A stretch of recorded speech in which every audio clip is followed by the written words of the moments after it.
हरेक प्रचारकलाई यसरी उठाइनेछ, हरेक मण्डलीको आराधकहरूलाई, हरेक पास्टर अनि विश्वासीहरूलाई जो चाहिँ सिद्धतामा, जो चाहिँ पवित्रतामा हुर्किँदै हुनुहुन्छ, उहाँहरू चाहिँ परमेश्वरको आगमनको दिनमा चाहिँ यसरी उठाइनेछ। प्रिय हो, तपाईँ अनि म पनि आजको दिनमा चाहिँ यसै गरी नै सिद्धतामा अनि पवित्रतामा हुर्कन आवश्यक छ।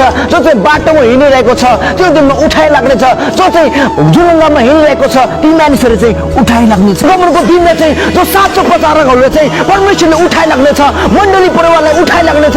जो चाहिँ सिद्ध अनि पवित्रतामा हुर्किँदैन ती व्यक्तिहरूले चाहिँ परमप्रभुले चाहिँ छोड्नुहुनेछ। त्यो आगमनको दिनमा चाहिँ, त्यो अन्तिमको दिनमा चाहिँ तपाईँ अनि मलाई चाहिँ जो चाहिँ सिद्ध अनि पवित्रमा चाहिँ हुर्किँदै हुनेछ, त्यो चाहिँ परमेश्वरले त्यो दिनमा चाहिँ उठाइ लाग्नेछ। उहाँको महिमामय शरीरमा उहाँले लाउनु हुनेछ तपाईँ अनि मलाई चाहिँ, मण्डलीलाई चाहिँ त्यो दिनमा छोडिन्छ।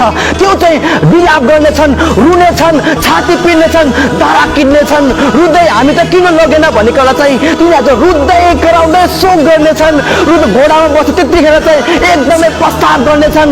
प्रिय आज म तपाईँहरूलाई यही भन्न चाहन्छु मण्डली परिवार, आज चाहिँ हामीसँग टाइम छैन, किनकि मत्ती 3:2 भन्दछ प्रस्ताव गर, किनभने स्वर्गको राज्य नजिक आएको छ भनेकोलाई चाहिँ आज हामीसँग टाइम छैन। यही नै हो टाइम, हामीसँग प्रस्ताव गर्ने टाइम। परमेश्वरको राज्य नजिक आएको छ। परमेश्वरको राज्य नजिक आउँदै गर्दा चाहिँ हामी प्रस्ताव गरेन भने, सिद्धतामा पवित्रतामा हुर्केन भने हामी चाहिँ उहाँको आगमनमा हामीले उठाइ लाने छैन। प्रिय आज म तपाईँले यही भन्न चाहन्छु मण्डली परिवार, आज तपाईँ अनि म चाहिँ उठाउने व्यक्तिहरू हो। तपाईँ अनि म चाहिँ स्वर्ग राज्यमा प्रवेश गर्ने जातिहरू हौ।